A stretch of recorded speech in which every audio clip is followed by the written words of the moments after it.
काली नजर। माँ, माँ। अरे क्या माँ माँ कर रहा है? बकरी का बच्चा है क्या? अरे माँ, मजाक छोड़ो। मुझे फाइनली वो मेन चौराहे वाली दुकान मिल गई है। अब देखना, आपका बेटा दुगनी स्पीड से पैसा कमाएगा। ओफो, ये क्या? मेरी ऑनलाइन मेकअप क्लास चल रही है। इतनी जोर से क्यों बोल रहे हो आप दोनों? अरे मेरी धर्म पत्नी जी, मेकअप क्लास बाद में करना। वो चौराहे वाली दुकान मिल गई है हमको। अरे वाह!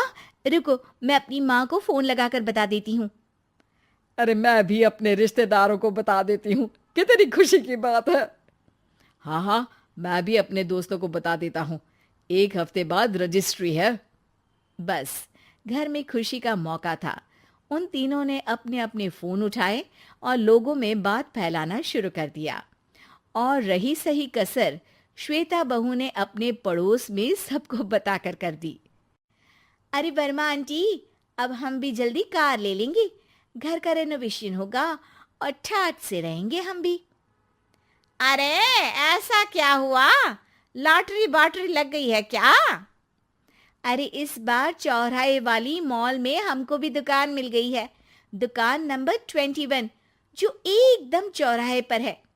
अब ग्राहक बढ़ेंगे तो आमदनी भी बढ़ेगी ही ना। अरे वाह, कितनी खुशी की बात है। मैं बहुत खुश हूँ तुम्हें इतना खुश देख के। बाकी एक बात कहूँ, सबको मत बताते फिरना।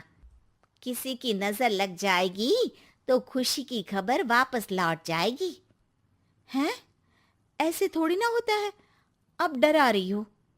अरे सही कह रही हूँ। काली नजर कहते हैं इस चीज को, जब आप किसी को कुछ बताओ और वो काम बिगड़ जाए। अरे लेकिन मैं तो। तुमने सबको बता दिया ना? हाँ, फोन लगा लगा के। अब बच के रहना। काली नजर बड़ी खतरनाक होती है। श्वेता इतनी खुश रहती है कि वो वर्मा आंटी की बात पर ध्यान ही नहीं देती, जबकि पड़ोस में और भी लोगों से खुशी की खबर शेयर करती रहती है। अगले दिन राजेश बहुत दुखी होकर घर आता है। अरे बेटा, क्या हुआ? मुंह क्यों सूजा हुआ है? मधुमक्खी ने काट लिया क्या? माँ, वो दुकान किसी और के पास चली गई। किसी ने ज्यादा भाव लगा दिया। अरे पर बात तो आपसे हुई थी ना उस दुकान वाले की। हाँ, आज मैं टोकन अमाउंट देने गया था, तब मुझे पता चला। कोई आकर सुबह मुझसे पहले ही ज्यादा अमाउंट दे गया। हम्म, काली नजर। क्या? क्या कहा? वर्मा आंटी ने समझाया था कि किसी को बताना मत, वरना काली नजर लग जाएगी। अच्छा, तुम्हें उनकी बात मान लेनी चाहिए थी। उनकी बात मान लेती, लेकिन उसके पहले ही सबको बता चुके थे ना हम तीनों। अरे अगली बार से ध्यान रखेंगे। कोई भी नई चीज होगी तो किसी को नहीं बताएंगे। तीनों कुछ दिन ऐसे ही रहते हैं, पर एक दिन श्वेता को एक मेल आता है। राजेश, मेरा ऑनलाइन मेकअप कोर्स कंप्लीट हो गया। अब मैं खुद का पार्लर खोल सकती हूँ। अरे वाह, अपने मोहल्ले में ही खोलते हैं। ये जो घर के सामने दुकान है ना, वहीं। हाँ, यहाँ सस्ती भी मिल जाएगी। अगले दिन श्वेता वर्मा आंटी के पास जाती है, मिठाई का डब्बा लेकर। अरे आओ आओ, कैसे आना हुआ? जोर से नहीं बोलूंगी। वो सामने वाली दुकान है ना, वहां मैं अपनी पार्लर की दुकान खोलने वाली हूँ। उसकी मिठाई है।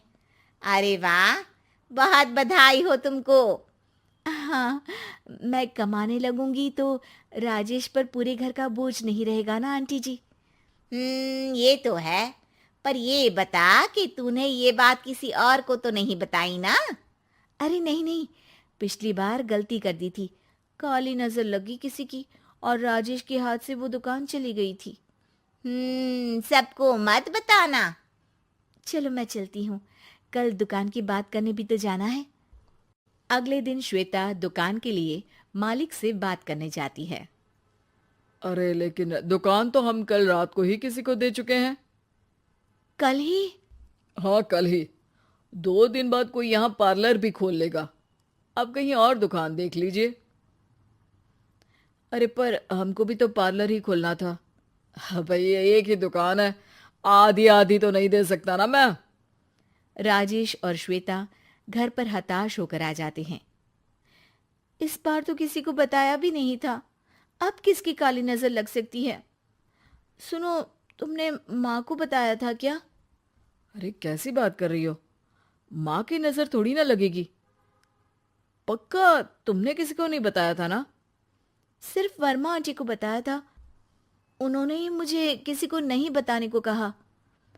अरे यार, तुम भी सही हो, मेरी माँ को नहीं बताने को कह रही हो, पर वर्मा आंटी को बताना तुम्हें जरूरी लगा।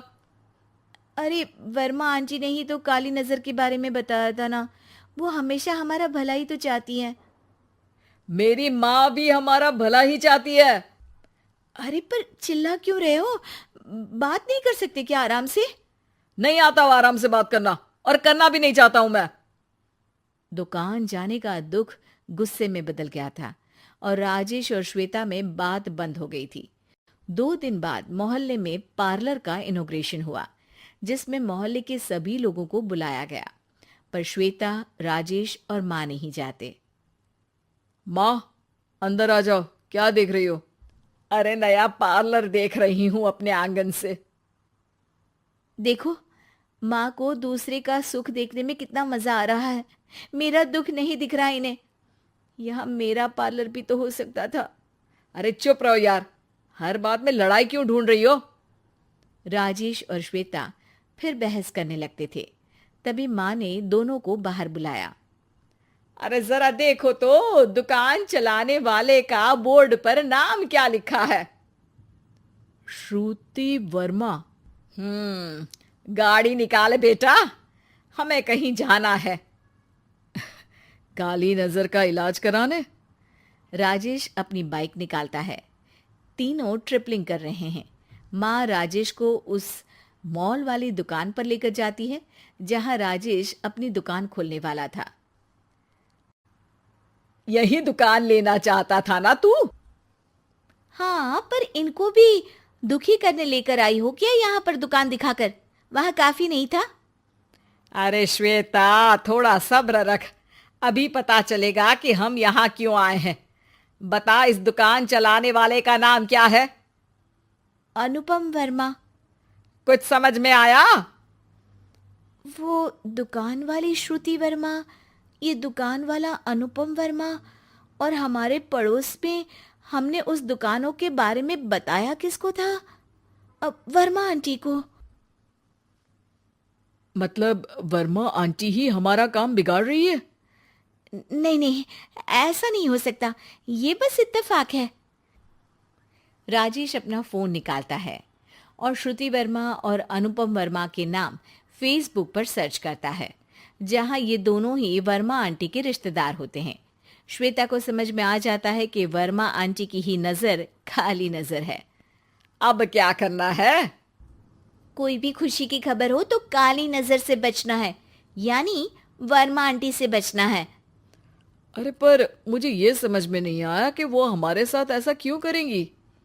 अरे बेटा, एक सीख है, दूर के आदमी को आपकी तरक्की से कम परेशानी होगी, पड़ोसी को ज्यादा।